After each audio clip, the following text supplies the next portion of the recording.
Together we're making the best tasting Mexican street corn casserole that's lighter and healthier with a few hidden veggies and a protein boost from cottage cheese. It is rich and creamy with bold flavor, but is easy on the spice for gentle digestion. Hello, my name is Nicole Bonilla, and if you love healthier recipes with all natural ingredients, then you are in the right place. I take advantage of any opportunity to add hidden vegetables to my dishes.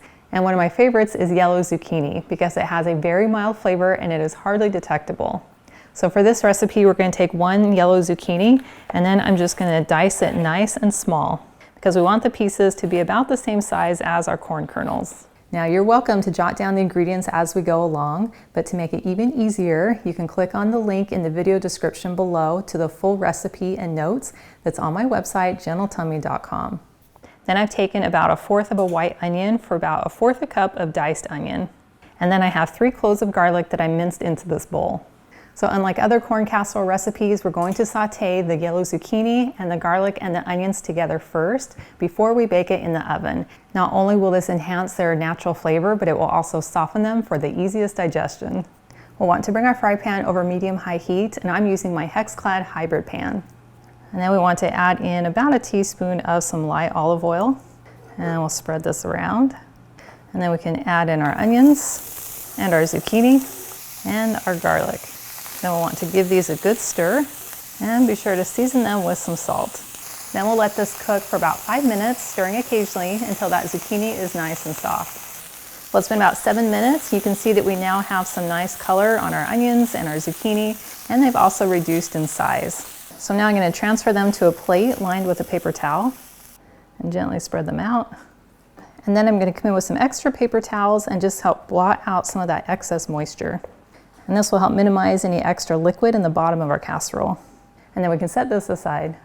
For the creamy base of the casserole, you could use sour cream, but I prefer to use cottage cheese. I love it because it's higher in protein and it has a very subtle and cheesy flavor to it. Now, a hack to making sure that it's nice and creamy and undetectable is to remove the curdled texture. So I'm going to go ahead and use the chopper cup that comes with my immersion blender. But you can also use an upright blender or a food processor. So I'm going to add 1 cup of cottage cheese. And then to bring in some oil and flavor, I'm going to add 1/3 cup of mayonnaise. And this is my homemade mayonnaise that's made with extra light olive oil, and it is so delicious. And I've included a link in the video description below to this easy recipe. And then I'll simply put on the lid and blend this together till it's smooth and creamy.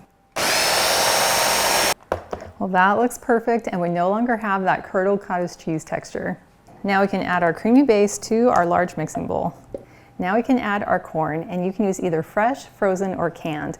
This is the equivalent of 2 15-ounce cans of corn. Now if you use canned, you'll want to make sure that you rinse it really well. So we just add these to our bowl. And for our seasonings, we're going to add 1/2 teaspoon of paprika and 1/2 teaspoon of salt, but you can adjust that to taste. And we'll add in our cooked zucchini and onions, which will blend right in and be undetectable. And then to add more cheesy goodness, we're going to add some queso fresco, but you can also use cotija cheese or feta cheese if needed. Now this package is 10 ounces, but we only need about 6 ounces. So I'm going to go ahead and just start crumbling in about 1/2 of this block. I found that doing it by hand is the easiest way. And then we can just mix it all together with our spatula. Next, we'll want to generously spray the bottom of our baking dish just to make sure it doesn't stick. And then we can scoop our mixture right inside. Now we'll just spread it out evenly in the dish. Then to add a little more color and contrast, I'm going to shake some paprika on the top of the casserole. Now if you'd like to have it a little bit spicier, you could certainly use some chili powder. So nice and high, I'm just going to sprinkle it very lightly, which will add some really beautiful color and flavor. Now this is ready to go into a 350-degree oven for anywhere between 35 to 40 minutes, or until the top is nice and bubbly and is just starting to turn a really light golden brown. Well, here's our casserole after 40 minutes in the oven, and it looks gorgeous. And I wish you could smell my kitchen right now. You can see how it's just lightly golden brown around the edges, and that cheese got nice and bubbly. So to finish it off, I'm going to come in with a little bit more of our queso fresco, and I'm going to go ahead and just sprinkle this right on top. And this will provide some really pretty contrast to the orange color of the casserole, and add a little bit more cheese, which is never a bad thing. And then to add a little more color and flavor, I'm just going to finely dice some cilantro leaves, but you could also use parsley if you prefer. And then we'll sprinkle about a tablespoon of these cilantro leaves on top of the casserole. That is such a pretty and simple garnish. And then after this cools for a few minutes, it's ready to serve. Now I have a bowl from a batch that I made yesterday and I'm ready to enjoy it.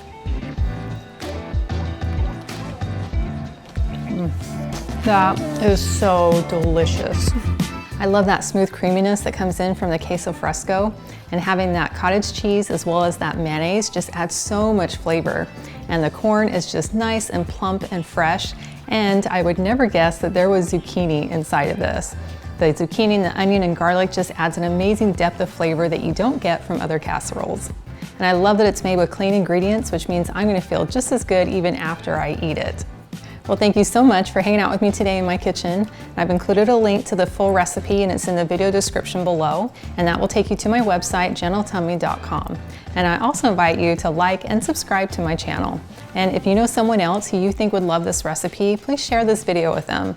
And I cannot wait to have you hang out with me again in my kitchen.